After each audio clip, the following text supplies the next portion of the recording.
So do I prefer to track in isolation or let the band record live together?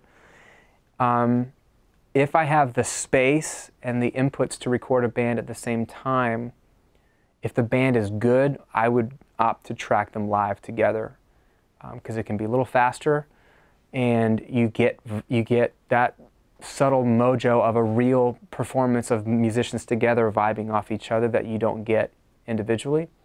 But 9 times out of 10, the environments I'm working with, if I used to do a lot of mobile recording, I would fly out to a place and bring a rig and we would track, and we only had space to do one band member at a time.